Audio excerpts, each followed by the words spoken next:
আমি ভালো আছি। বলো, হাসা লাভ নাই তো, বলো বলো। বাবার সঙ্গে কথা হয়েছে না? সকালে কথা হয়েছে? তুমি বাবার সাথে কাছে যাবে না? বাবার কাছে যাবে না? বলো যাবো।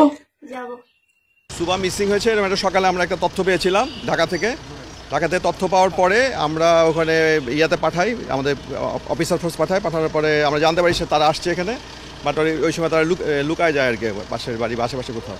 আমরা বাবাকে যে আর কি সুবার যার সাথে চলে আসছে মমিন, তার বাবাকে আমরা নিয়ে এসে জিজ্ঞাসাবাদ করি।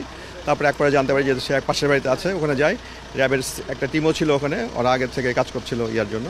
পরে আমরা যৌথভাবে উদ্ধার করি, তারপরে ওখানে জিজ্ঞাসাবাদ করি। ওখানে কিছু আপনাদের সাংবাদিকরাও ছিল, তারা লাইভ প্রোগ্রামও করে। সে বলছে তাদের সাথে বিয়ে শাদী হয় নাই, তাদের সাথে 2 বছর এই টিকটকের মাধ্যমে পরিচয়। আর হচ্ছে যে তারা 2 দিন আগে আসছে আর কি, শ্যামলী বাসে করে তো নওগাঁয় আসছে। এই মোটামুটি বক্তব্য। এখন র্যাব জিজ্ঞাসাবাদ করছে, তারপর আমরাও জিজ্ঞাসাবাদ করেছি।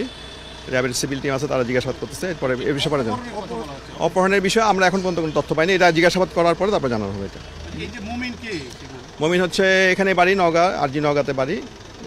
ওরা হচ্ছে ঢাকাতে হচ্ছে সে গুলিস্তানে একটা কাপড়ের দোকানে কাজ করে, 7,000 টাকা বেতন পায়। উনি একটা দোকানে কাপড়ের দোকানের কর্মচারী আর কি। এই ওই যে বললো টিকটকের মাধ্যমে পরিচয় হয়েছে। মেয়ের বাড়ি হচ্ছে বাকেরগঞ্জে, এখানে তার ফুপুর বাড়িতে থাকে মোহাম্মদপুরে, ওই বাড়িতে এসে থাকে আর কি।